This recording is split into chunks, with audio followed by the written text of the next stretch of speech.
Live from WWL Louisiana, this is an Elections on 4 special.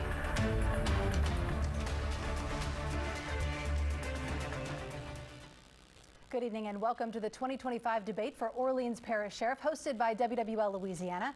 I'm Devin Bartolotta along with Brandon Walker, and we will be moderating tonight's debate. The primary election is Saturday, October 11th. If no one wins 50% of the vote that night, then the top 2 candidates will head to a runoff election in November. And the candidates joining us for tonight's debate are incumbent Sheriff Susan Hutson. Good evening. Former NOPD Interim Superintendent Michelle Woodfork. Good evening. And Second City Court Constable Edwin Shorty Jr. Good evening. Now the rules here are fairly simple.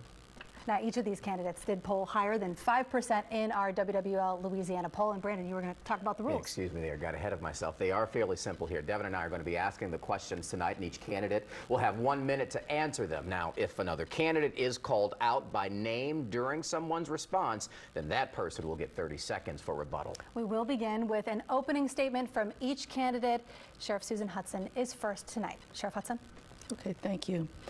And good evening. I'm Orleans Parish Sheriff Susan Hutson, number 1 on the ballot.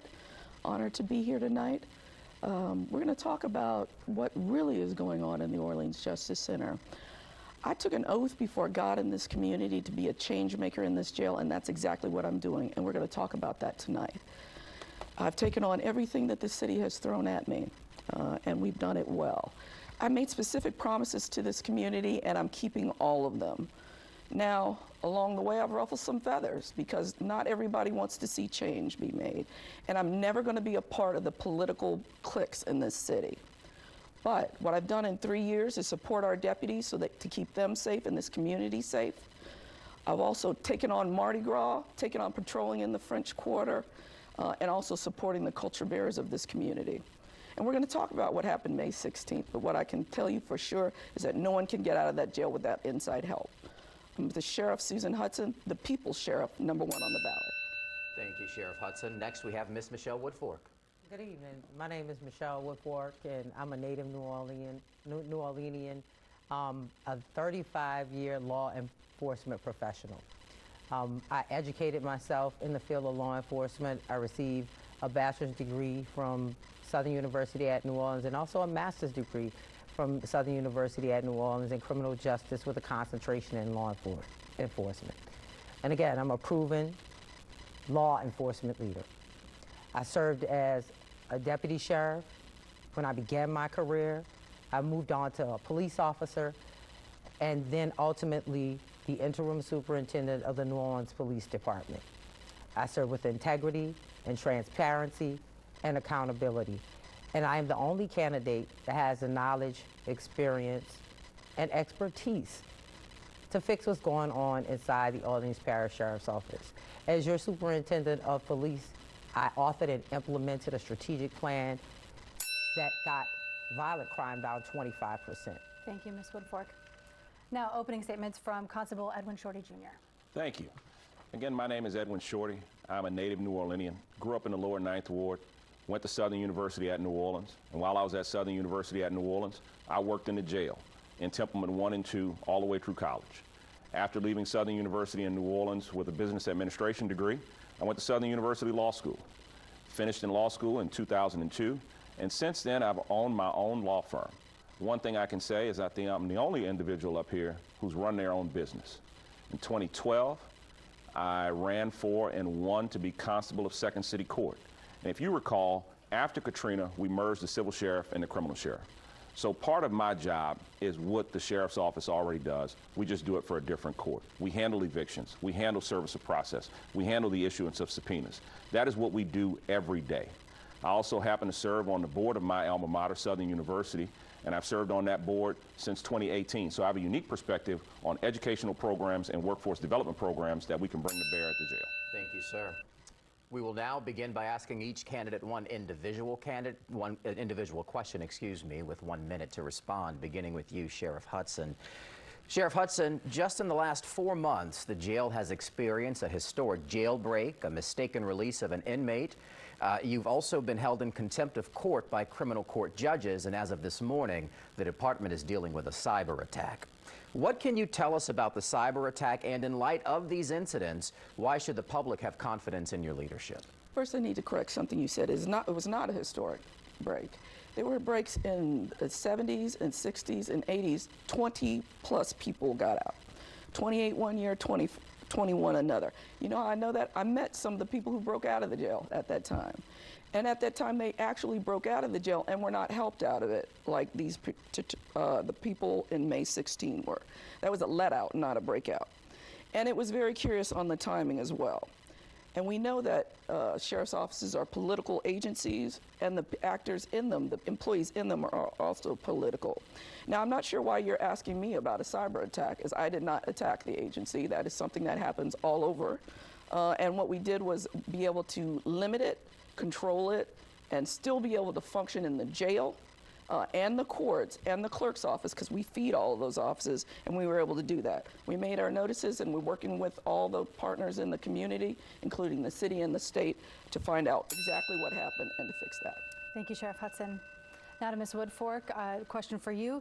You have a few administrative complaints and allegations of domestic violence from your time with NOPD. In 2 of those cases, you were accused of lying to internal investigators. Why should voters trust that you'll be truthful in all instances going forward? Those incidents happened over 22 years ago, and I was disciplined for them, and I still today maintain my innocence in them. I took those particular incidents and I used them as a teaching tool to mentor and train people who work with me and for me. And it did not deter me from moving from a police officer to sergeant, being promoted from sergeant to lieutenant, and then lieutenant to captain, and then ultimately serving as the chief of police for the New Orleans Police Department and doing it successfully. And so if we can talk about those things, but I still maintain my innocence. They're public record. I have been transparent about them, and I have acted with integrity. You've seen the latest things that have come out. I'm always going to do the right thing, always. It was the way I was raised. Even when it costs me, I'm going to do the right thing. And so I think the people can trust me. Thank you, Ms. Woodfork. Constable Shorty. Yes, sir. Excuse me, you are the only major candidate in this race who has not run a major department. The Orleans Parish Sheriff's Office is more than 20 times the size of your current staff as Second City Court Constable. What specifically qualifies you to run a department of this size and scale of the Orleans Parish Sheriff's Office? I've been a practicing lawyer for more than 20 years. In that time, I've managed my law practice well. I've run the constable's office for a number of years, for more than 12 years. The constable's office is unique in government circles because I don't get any funding from the state or from the city. So it is a self-generated office, just like it's almost akin to a private business. And I think what I've shown by my management of that office is the ability to understand the numbers and how we work to make something viable and effective without getting a lot of support from other government agencies. What I think I also bring to bear is a unique perspective in that I've done a number of these jobs. I have handled evictions myself. I've handled foreclosures myself. I've worked in the jail. I've managed a law enforcement agency, and as a practicing lawyer, I understand the impact that not getting documents served timely has on civil litigation and on criminal litigation. So I bring a unique perspective, understanding every component of what happens at the sheriff's office. Thank you, sir. All right, this will be a question for both of you here, or all 3 of you here. All right, so now this question here, and we're going to modify it just a little bit. We have it specifically for Sheriff Hutson, and then we'll get to Ms. Woodfork and Constable Shorty here. In an interview with WWL Louisiana on August 8th, Sheriff Hutson suggested May's jailbreak was politically motivated, saying she found the timing of the escape, quote, to be very curious. For you, Sheriff Hutson, what evidence do you have to support that it is politically motivated? And for Ms. Woodfork and Constable Shorty, how would you have handled this investigation if you were sheriff at the time of the jailbreak? Again, beginning with Sheriff Hutson. Yeah, thank you. First, what I know about it is it doesn't occur until after the millage vote gets done. very curious timing. No one has been able to get out of this jail because you cannot get out of this jail without internal help. It's not happened. This is different than the jails they worked in which people could run out the doors, go to Bourbon Street and all these types of things and come back. It's not possible to do that in this particular jail. And so we know that it was done at this particular time, and it was intentional. Now, I can't compromise the investigation, but what we do know is that the evidence that we're collecting right now is showing that there was some complicity by our own employees in that, and that there's been other sabotage incidents going on in the jail. I do anticipate there will be arrests, hopefully soon, but we do have to meet that burden of proof. But we know that there were actors doing this to influence this investigation, to influence the election. Thank you. Ms. Woodfork. Again, I think it's disingenuous to suggest that this is a political action. This is mismanagement. This is poor leadership. And had the issues been addressed proactively, I don't think this jailbreak would have occurred. And how I would have handled it is I would have been very transparent with the public and did it in a timely fashion. Letting the elected officials know, letting the public know, letting the media know exactly what happened at the jail, and being very transparent about it and taking accountability for it. When you are elected as the sheriff, you or the person that has to take accountability for everything that goes on inside that agency. And so to suggest that it was political, for me personally, and I'm not sure about other candidates, it felt like she suggested that one of us had something to do with it. And that is, to me, that's suggesting that we would do something criminal, and that's truly disrespectful. I'm going to give the sheriff just 30 seconds to respond to that claim. If you're feeling guilty, that's on you, and that has to do with your own past and your lying to investigators and your own record. But what we do know about this particular incident is that we know there were actors in the system doing things that they should not have been doing. And what we did is, I don't know how more transparent I can be when I put out the actual video of what goes on and photos of what goes on in that, what went on in that particular cell. So we've been very transparent about it, and we're going to continue to investigate, and we're going to hold everyone accountable. Constable Shorty. Leadership is about taking responsibility. You take responsibility for the bad things, you share the good things with your staff. And we still are talking about inmates scheduling a jailbreak for an election cycle. That doesn't make any sense. The public knows that doesn't make any sense. What the sheriff should have done is notify all of the partners in law enforcement immediately, not wait for 2.5 hours. Everyone should have been able to look at your news station and see the photographs of these inmates immediately so they know who they were looking for. The DA's office should have been notified immediately. The New Orleans Police Department, the Louisiana State Police. Everyone should have known exactly who these folks were, what time they broke out, and had that information so that they can try and recapture them as quickly as possible. Notification of victims should have happened immediately. You've been victimized. We asked you to come to court. We asked you to testify. Something happens, and we ask you to step up. And these folks stepped up, and they weren't notified timely by the sheriff's office. Thank you, sir. Real quick, Sheriff, anything you want to say just about the timing here and those allegations? Part-time constable, part-time lawyer, jack of all trades, master of none, and doesn't know anything about how this operates. At 9 o'clock, I found out before 9:30, I was clear that we had given it to the task forces. All of law enforcement, except you, are on that, and we're able to get that information. So it went out. And then our victim services, as we said that day at the press conference, reached out to the victims. We were even worried about one of the victims and the way she sounded, and we sent police to her house. So we did reach out to protect our victims, who we deal with every day. Sheriff Hutson, thank you. That wraps it up for the individual questions. So in this upcoming section, each candidate will respond to each question that we ask. And our first question. This week, President Donald Trump suggested he's considering deploying National Guard troops in New Orleans to help fight crime. As a member of the law enforcement community and of city leadership, would you welcome a military presence of this nature in New Orleans?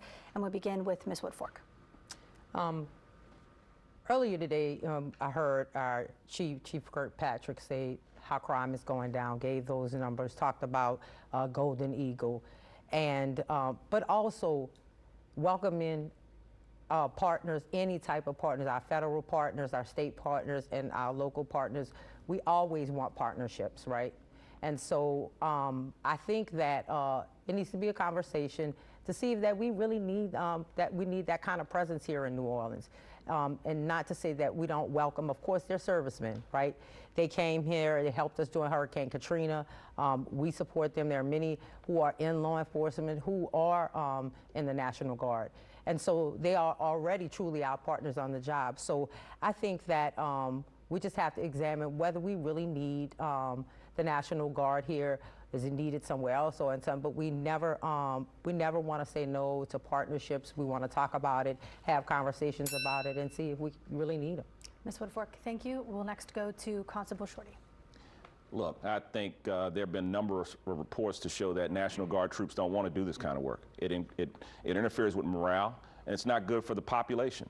You've got law enforcement in town to do certain things, and National Guard troops are not trained law enforcement officers.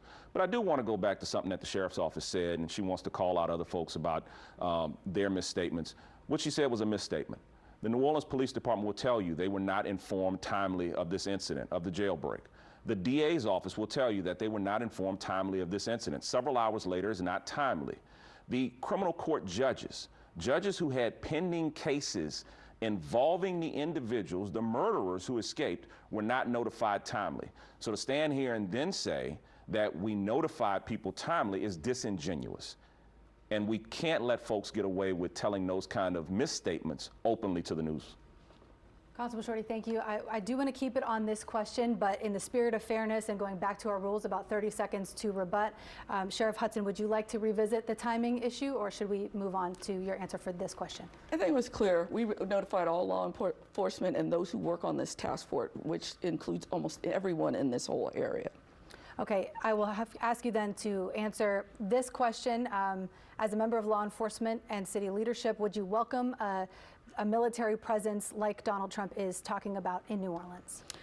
You know, I think I agree with all of our other elected officials who said, look, we can use this money right here. Our deputies make $18.50 an hour to start. So if we're going to spend all this funding on federal law enforcement who make much more than that and bring them in, that's a slap in the face to our deputies who have taken on everything the city has asked them to do, from an overcrowded jail to working Mardi Gras to working in the French Quarter and their off time. And to supporting culture every weekend in this city, which is what we do. So I think that funding should go to us, and so that we can beef up our ranks. And I only have enough deputies for about 800 people, and we got 1,400 people in the jail. We need to beef up the ranks right here at OPSO and take care of our city ourselves. Thank you, Sheriff Hutson. All right, thank you. Well, the night 10 inmates escaped the Orleans Justice Center, the sheriff's office reported that there were 36 staff members responsible for securing roughly 1,400 inmates. Also, the department said that no deputy was physically on the pod from which the inmates escaped. What is your plan to recruit deputies in a jail that's been chronically understaffed, beginning with Constable Shorty?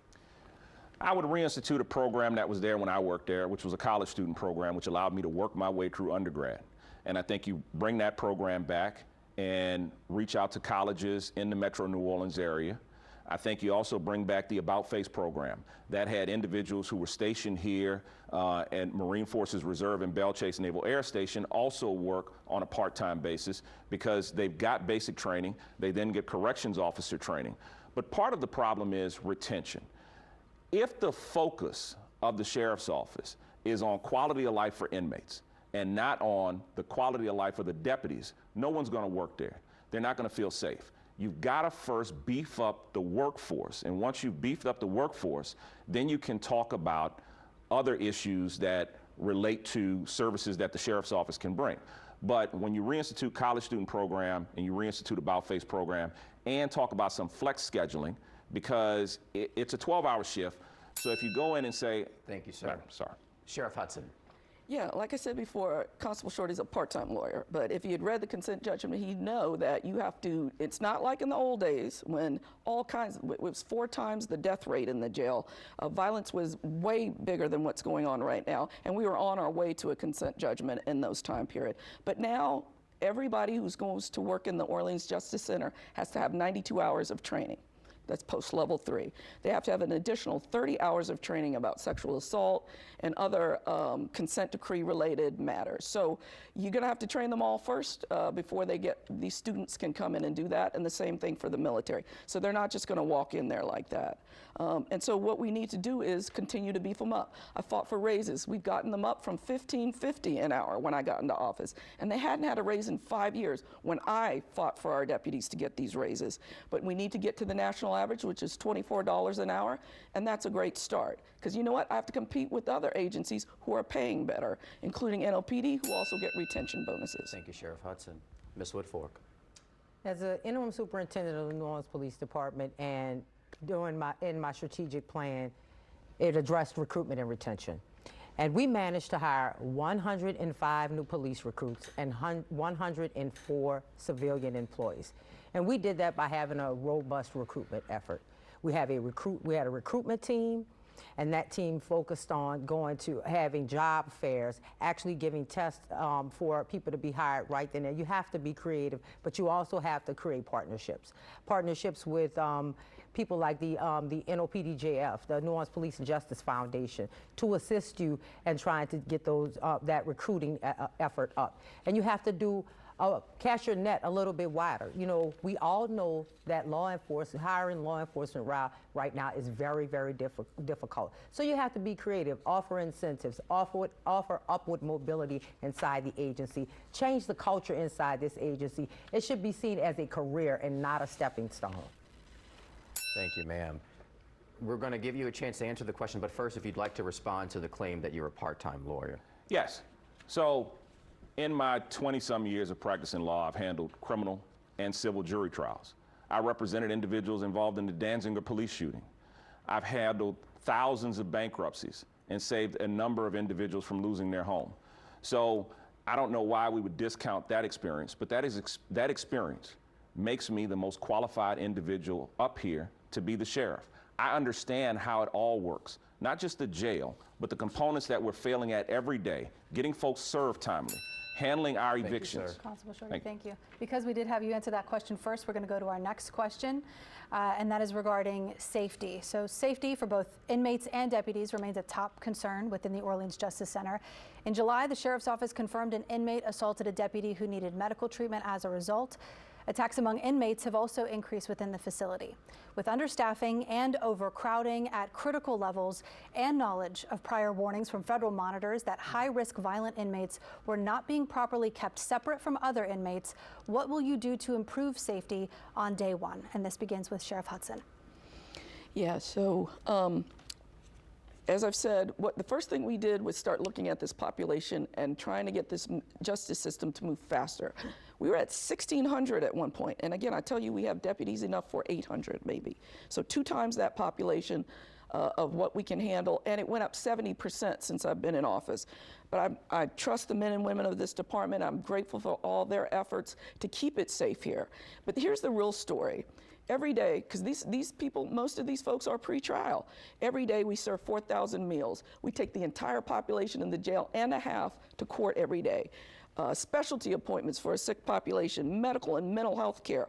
All of these things compete with deputies on the pod as well, and they're all a constitutional right because people are pre-trial. These folks have not had to experience that, neither one. And this is the work of OPSO. And without having a proper pay plan and salaries for deputies, we're going to continue to be understaffed. Sheriff Hutson, thank you. Ms. Woodfork? The sheriff says that we don't know anything about it, or I'm going to take for me that we don't know anything about this. What I do know is that when I was appointed as interim superintendent, we were known as the murder capital of the nation. And I had to not only manage a police department, but recruit and retain the people that I had. And what we did is, like I said in my last statement, you have to change the culture. right? You have to offer incentives. You have to care about your people. You have to care about the people that work for you. And the way to do that is to make sure they get not just a living wage, but a thriving wage. These people may want to buy a home or or send their kids to college. So you have to champion for those people that work for you. And the way to do that is incentives. Being fair to them, giving promotions fairly inside the agency, getting them the training and the tools that they need to make the jail safe, and definitely having enough staffing inside that agency so jailbreak or this constant corruption and stuff won't continue. Okay, thank you, Ms. Woodfork. Constable Shorty? It's going to continue to be overcrowded if you don't bring the inmates to court timely. And that's one of the main problems that we've seen in recent court hearings. You take your reserve deputies, you bring your reserve deputies over and make sure that inmates are brought to court. That's why you've got a backlog. Some of the backlog in court is due to the sheriff not timely bringing inmates over.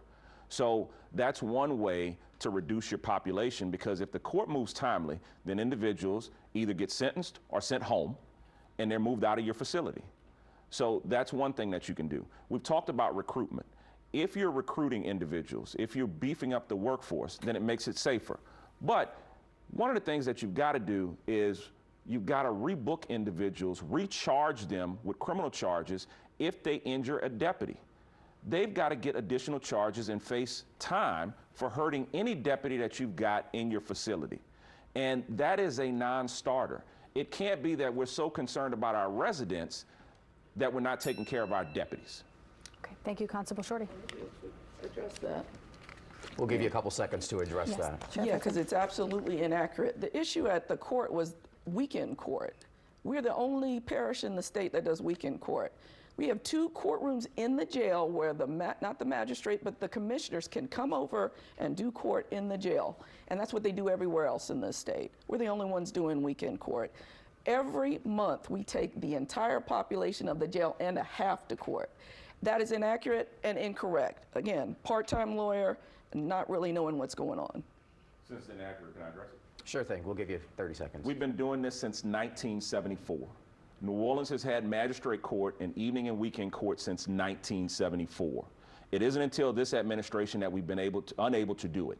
And I don't know why we're focusing on what other parishes are doing. We've got a high volume, high capacity situation in our criminal court. We should be able to do this. If you've got the manpower to put up tents, then you've definitely got the manpower to make sure folks get to court timely. Deputies don't put up tents. And it takes more manpower to run the courthouse. It's less manpower to have it over at the jail. That's just common sense.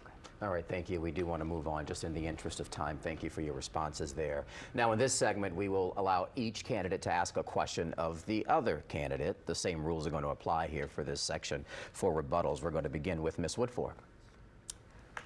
Do I get to choose which one? You get to choose one candidate, Okay. any candidate, and ask your question. Okay, I will choose Constable Shorty. Your job is to evict people from their homes. What other law enforcement experience do you have, and when did you get it? The job's more than evicting people from their homes. The job entails making sure that all of the civil service of summons are released out timely and making sure that court dates are kept timely. So pretty much my entire force is post-certified. I do the post-training with them to keep up their annual certificates and make sure that they're in compliance. That is what I do all of the time. But I think we discount the importance of what I do.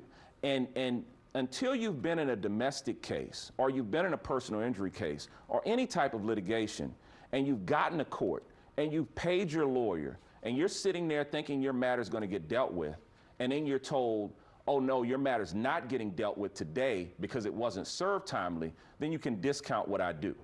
But there are a lot of people who deal with the matters that who are involved in what happens in my courthouse every day. And it's something very serious to make sure that your court date doesn't get pushed off, because just like the folks who are in criminal court, what happens when you can't get access to the court timely? Thank you, Constable Shorter, and we will stay with you now. You get to ask one question of one of your fellow competitors. Ms. Woodfork, Why did you have such a backlog in the sex crimes unit during your tenure over there?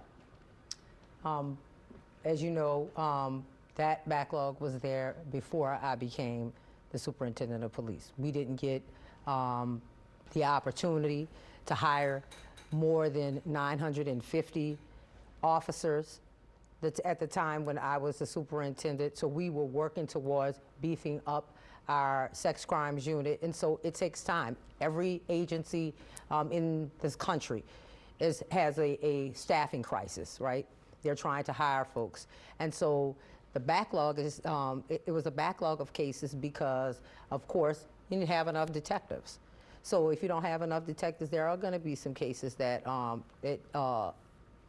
backlog, but also you have the other parts of the criminal justice system that we have to deal with. Have to go through the DA's office, has to go through the courts, and so that's how those cases could get backlogged. But the people that work in that particular section, they work very hard. Thank you, ma'am. Sheriff Hutson. Thank you. I'm going to ask Michelle Woodfork. You've said that you authored the plan that caused crime to fall, but isn't it true that it was a record number of crime the year before because of the pandemic, and you only continued the same plan that Chief Ferguson had put in place and what was put in place by the NOLA Coalition, as reported by the Times-Picayune? That is absolutely, unequivocally not true. I even still have the notebooks from when I was doing my drafts on my own and meeting with my executive team when I authored my own plan. And if you go on the internet right now and you Google strategic plan, NOPD strategic plan, mine is going to come up. I have the emails back and forth for somebody to correct anything that had to proofread it and misspell, if I had any misspellings or run-on sentences and stuff like that, going back and forth to make sure that this plan was solid and it looked good. So I actually did author this plan. I wrote it with ideas that I got from my team and from myself. And I put it together and it worked. It got crime down 25%. It lowered carjackings down 45%. We tripled officer recruitment, and they're still using that plan today because Ann Kirkpatrick is such a smart woman. She said, why fix something that's not broken? I'm going to continue to use the plan that Michelle Woodfork put in place. All right, this next one is going to move a little faster. We are going on to our rapid fire segment, and each of you will respond with just yes or no to a series of questions. Our first question for rapid fire, yes or no. Some argue that artificial intelligence can make the criminal justice system more efficient and fair, while others worry it could deepen bias and erode public trust. As sheriff, would you embrace AI-driven policing tools? And we'll go down the line, beginning with Constable Shorty. Yes. Sheriff Hutson. Yes. Yes.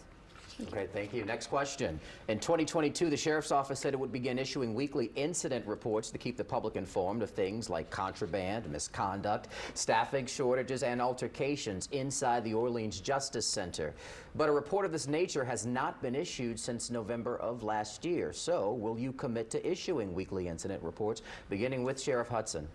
Yeah, and we're the only one in the country doing that. Ms. Woodfork? Yes. Mr. Yes. Shorty? Thank you. Our next question. In 2024, the Louisiana legislature repealed a law which once restricted the release of mugshots of nonviolent offenders. As sheriff, would you return to the previous practice of making inmate mugshots available on the sheriff's office website? And we begin with Ms. Woodfork. Yes. Sorry, repeat it. Would you return to the previous practice of making inmate mugshots available on the sheriff's office website? And Constable Shorty. Yes. And Sheriff Hutson. In some instances. Thank you. All right, thank you for that. Now we're going to get back to our longer questions here. And again, just to refresh, each candidate will have 1 minute to answer their questions. We will continue now. The New Orleans Sheriff's Office, the Orleans Parish Sheriff's Office, excuse me, has a long-standing immigration policy developed under the consent decree which prohibits deputies from directly investigating immigration violations or honoring most detention requests for ICE within the jail. However, this policy conflicts with state law banning so-called sanctuary cities in Louisiana. Do you stand with the Orleans Parish Sheriff's Office's current policy or with state law that seeks to dissolve it, beginning with Constable Shorty? Obviously, when we've got a conflict in the law, we have to do what's paramount to protecting our citizens. And if we're talking about individuals who have got serious crimes, then look, we've got to work with our federal partners to make sure that those individuals are not released on our streets. There's a conflict, and we've got to work with our state legislators and council to deal with the consent decree so that everyone has a clear understanding of what the sheriff's office role and responsibility is. Do I want to be able to work with our federal partners? Yes. I'm going to follow the law to the law to the T. But as you pointed out, with a conflict, we've got to have either the federal court or our state legislators or our city council rework what they've got and realize that they've got a conflict, and you're putting law enforcement in a bind by not clearly stating what we can and can't do. But the answer is yes, I'm going to work with our federal partners. Thank you, sir. Sheriff Hutson. Yeah, we will work with the law. So the first thing is we're going to do is follow the law. As a lawyer, I know that federal law and constitutional law trumps state law. This consent judgment is in place, and it was put in place because the Orleans Parish Sheriff's Office, under a prior sheriff, were holding people too long, and the people of this parish had to pay out hundreds of thousands of dollars because of that. The judgment requires us to hold people for rape, robbery, kidnapping, murder, and treason. And that's a good middle ground, because you're getting people who are wanted for the most serious crimes. The people of Orleans Parish should not be paying over $50,000 a year to house people for traffic tickets or low-level misdemeanors and immigration violations. So I think that's too much. I think where it is at right now is where we need to stay. If that consent judgment goes away, we will follow state law. But until then, the Constitution trumps. Thank you. Ms. Woodfork. As a law enforcement professional, I know that if you take an oath, you have to follow the law, whether that be local, state, or federal law. Of course, federal law trumps state and local laws, right? In this consent decree that the Orleans Parish Sheriff's Office is under, in there, it was implemented in 2013. So of course, the current laws are in conflict with the provision inside of there. And so that is not the main job of the sheriff. The sheriff's job is the care, custody, and control of the jail.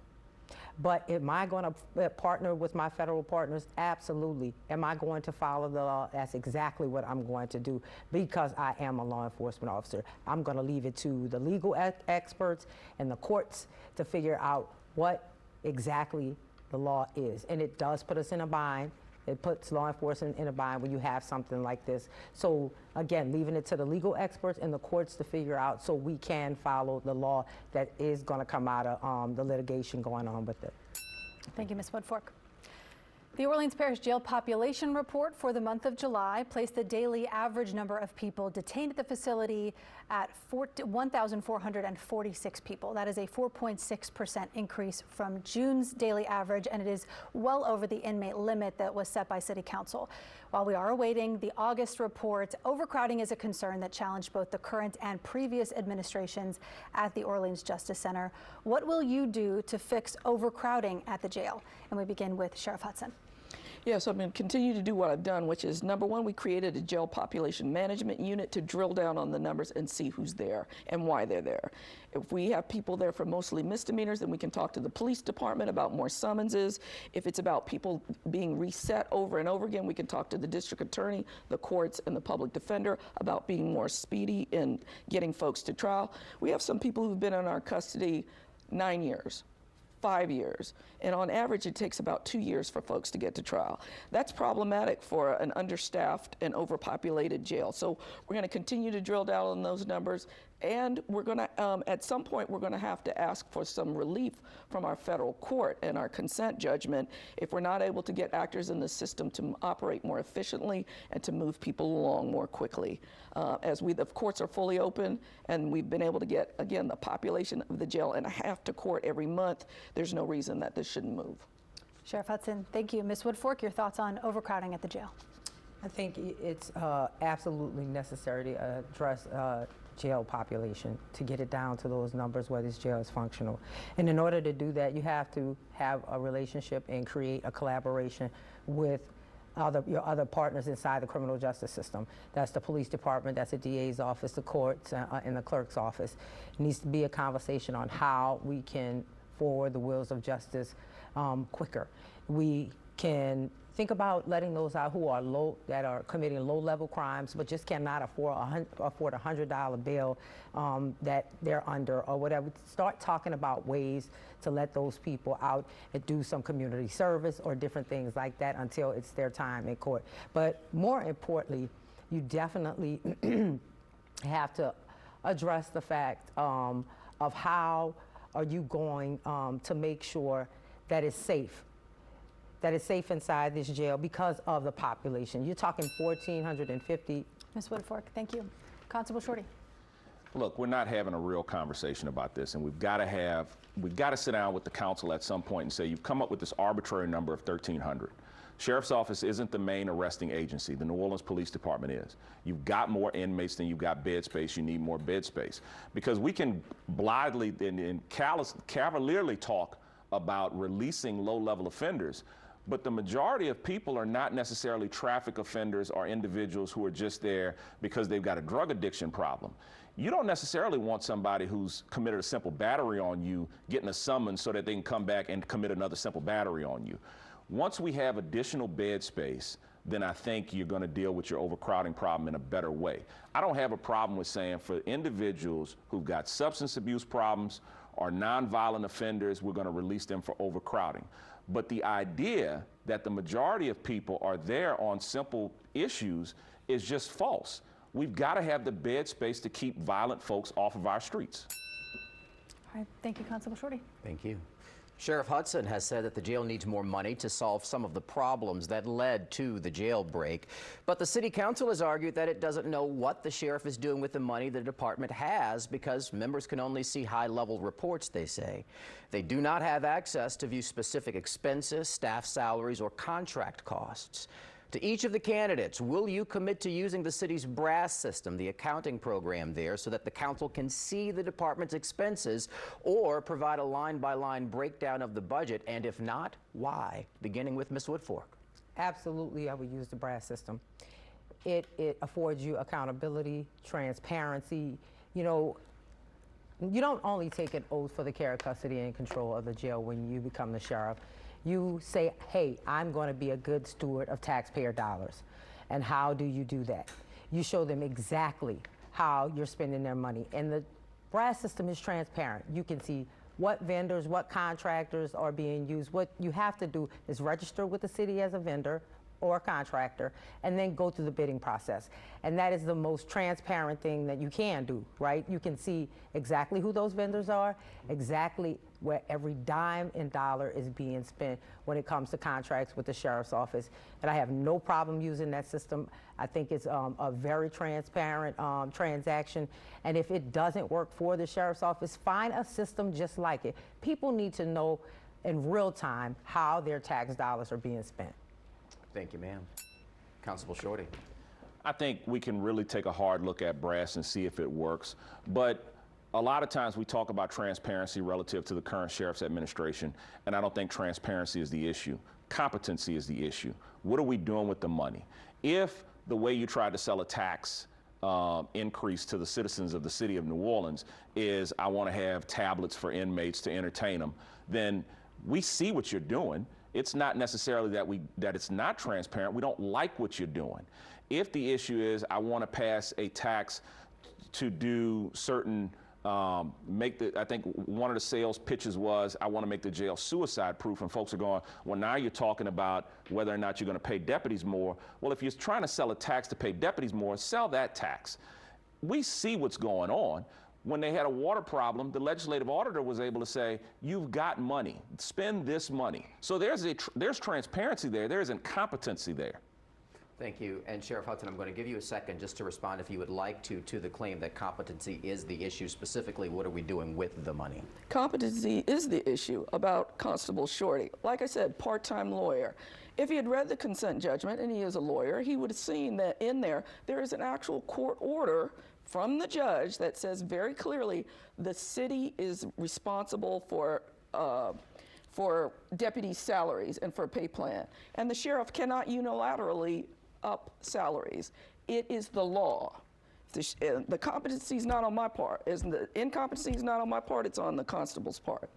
Now, I'll let you answer the question. can you repeat the Yes, question, ma'am. please? So again, the question is to each of the candidates, will you commit to using the city's brass system so the council can see the department's expenses or provide a line-by-line breakdown of the budget, and if not, why? Yeah, that's a false narrative. So the first thing that the community needs to know is that right now, the CAO's office, the City of New Orleans, has a username and password to our current system so they can see anything. We have to give them information every month about our expenditures. Payroll is our biggest expenditure, and we have to show them that. All contracts are subject to public records. You've been able to get them in the media. Why is the city saying they can't see that? It's all public record. I put out an RFP for our new financial system because our current system is from the 1980s. That's the problem. It's an old, bulky system. So we're moving to a new one because it's end of life. We put out an RFP, and the brass folks can bid on it as well. But the problem is they don't meet jail's requirements. We have to also track those in our custody and their accounts. We also have to track their commissary. There's a number of financial issues that have to be taken care of by brass, which it doesn't do right now. And I'm going to tell you this. I talked to some members of the community who asked me about it, and I said, go on brass and see if you can find out whatever you're looking for. They couldn't do it. Thank you, Sheriff. And before we move on to the next question, do you want to respond? Yes, I do. Look, the sheriff constantly talks about the consent decree as why she can't do something. I have read the consent decree, and reporting requirements are what the consent decree talks about. If the sheriff was so serious about deputy pay increases, then that's what she would have tried to sell the citizens on when she asked for a tax increase. You didn't hear anything about taxing deputy pay when she asked for the renewal. You didn't hear anything about deputy pay when she asked for the tax increase a few years ago. So that's a false narrative. Thank you. Sheriff, anything? The law is very clear. The city council has to approve the pay scale and the raises. It's just the law. I can't do that myself. Sheriff Hutson, thank you. Our next question. More than 80% of people who leave the Orleans Justice Center are re-arrested. That recidivism rate is higher than the national average. And as a result of re-arrest, bonds are often set higher, meaning those inmates are in jail longer than the national average. And all of this, we know, contributes to the overcrowding problem. So what is your plan to help break the cycle of reincarceration in New Orleans? And we'll begin with Constable Shorty. We've got to have real workforce development programs. We've got to have inmates cleaning up, picking up trash in our city, tearing down blighted property, cleaning out storm drains, and then they're trained, and you can go back to the community and say, look, they've done their sentence, they've worked, we've got them some skills, whether that be construction or demolition, driving trucks to clean storm drains or whatever, and you pair that with educational programs, and then you can go to the community and say, I need you to hire this person. Because then the community can say, okay, they've got a skill. But without any real skills, then that person is going to commit another crime and go back to jail. You want to offer everything available to those individuals who will apply themselves and want to change the trajectory of their lives. And that's good, and the community will embrace that. But if they're just going to sit there in custody all the time and just watch television, then they're not going to get any skills, and when they're released, they're going to commit another crime and come right back. Constable Shorty, thank you. Sheriff Hutson? Yeah, my opponents can only talk about what they may do, but I'm going to talk about what I am actually doing right now, and it's working. Because our preliminary data shows that the 4 years before I got into office, people had been arrested on average close to 8 times. In the 3 years since I've been there, that has fallen to a little over 3. So what we're doing inside the jail is working because we're dealing with the root causes of crime. If I know that mental health, addiction, and trauma are what gets people into the jail, I have to treat that. And we do that. And then we give them all the other things that they need. We survey our population, and we see that many have not even graduated from high school. They didn't go to school out there. So we have the Orleans Parish School Board in there, Travis Hill School. You can get a high set or a GED. But I went to a graduation yesterday for 15 people who got their OSHA cards. So now they can go and talk to the longshoremen and go work there. They can go to a plant and work there when they get out. So we're giving real solutions to real people to help them make a living the right way instead of what got them in there in the first place. Sheriff Hutson, thank you. Ms. Woodfork. I think in order for people to be successful and not go back out in our community and commit the same crimes or even more serious crimes, we have to address them when they first get in the facility, at the intake. We have to have behavioral specialists, mental health specialists, and give them individualized plans. Start from the very beginning. that are rooted in evidence-based programs that address education, that address substance abuse, that address mental illness, that address job training, homelessness.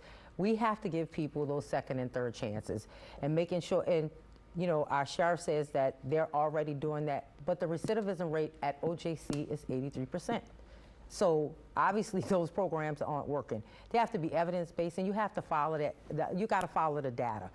You know, you have to make sure that you're following the data on these programs and making sure they're working, because if they're not working, you have to move on and get those programs that do work for people so they can have those second and third chances. Ms. Woodfork, thank you.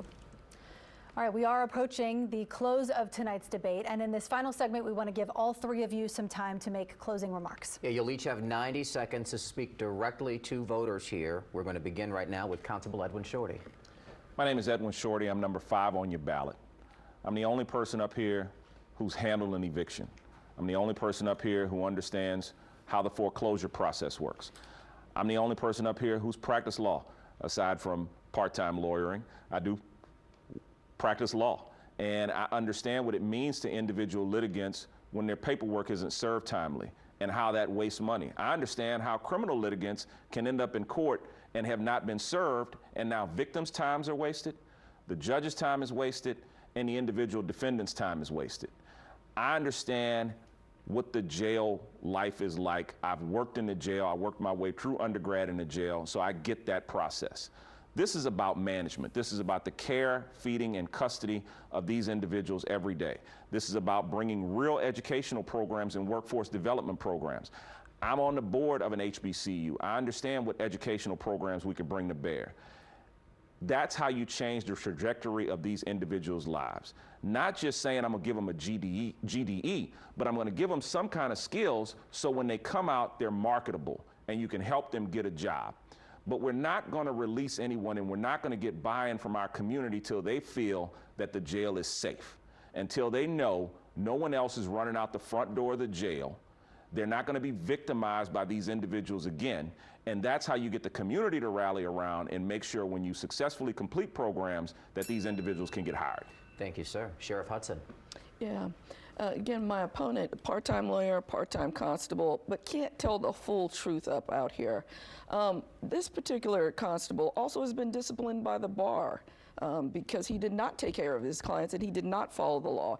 And he's not telling the truth. I also practiced law as well before I ran for sheriff.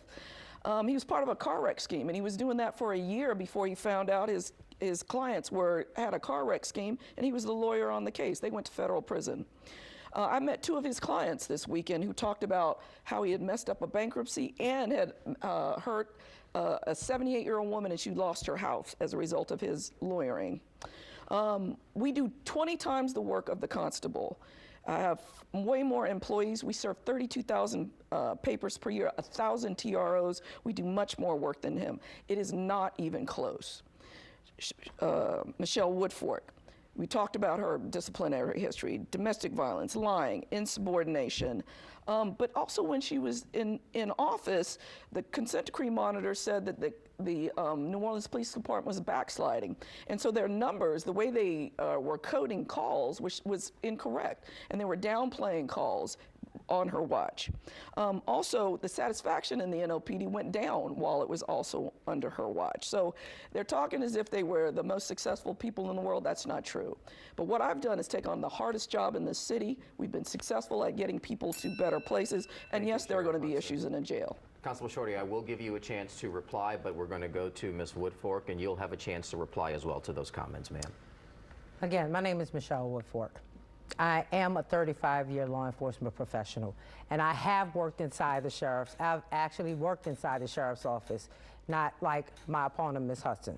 I have been a law enforcement professional for over 35 years, and I'm proving, when given the opportunity and the chance, in 10 months, I did what some chiefs have not done in 4 years. I ran an agency of over 1,250 people with a budget of $166 million and was successful at it. We were fiscally sound. We got the things that we needed because we collaborated and created partnerships with the council. We didn't argue with them. We didn't tell them, you gotta pay.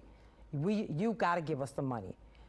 And although it is the law, it's the way that you do it. You compromise, you create working relationships, not arguments with the council. That's how you get things done. You go to them with a detailed budget, not the things that you're not being transparent about, to get the things that you need.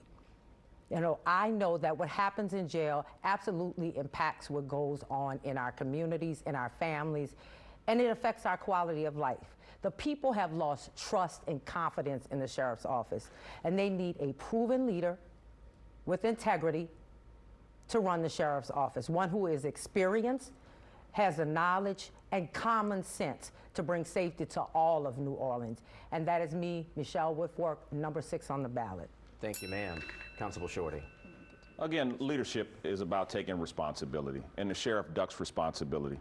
I've made mistakes, but I own my mistakes. I don't blame a jailbreak on my opponents. I don't blame the city council for every deficiency in the jail. She may have talked to former clients. I've talked to deputies, current deputies, who feel that they're not protected, who feel like the violence is rampant, who feel like their sheriff doesn't have their back. You elect me, and I'll have these deputies back every day and make sure that they're protected and that the inmates don't run the jail.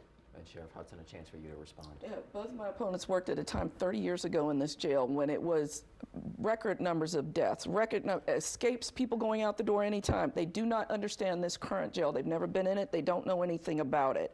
And they don't understand this consent judgment, which I do. And we are now within 5 paragraphs of getting this entire thing into compliance. That's real leadership.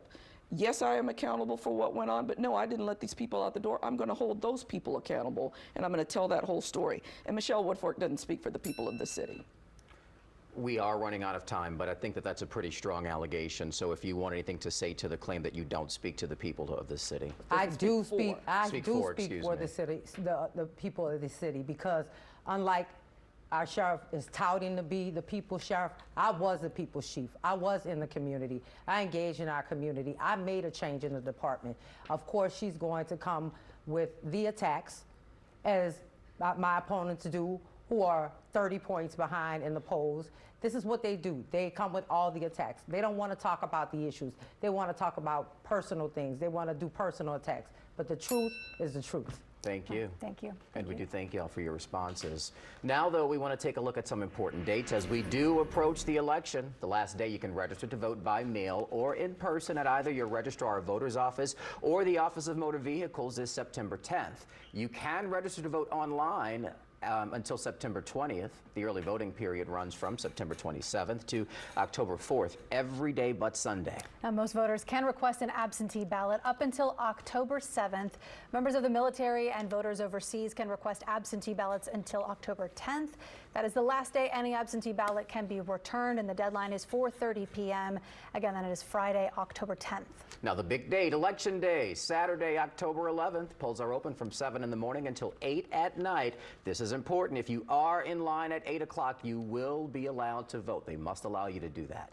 We will be bringing you the first returns on election night as soon as the polls close at 8. Now, our mayoral debate is coming up in 2 weeks. That is September 16th.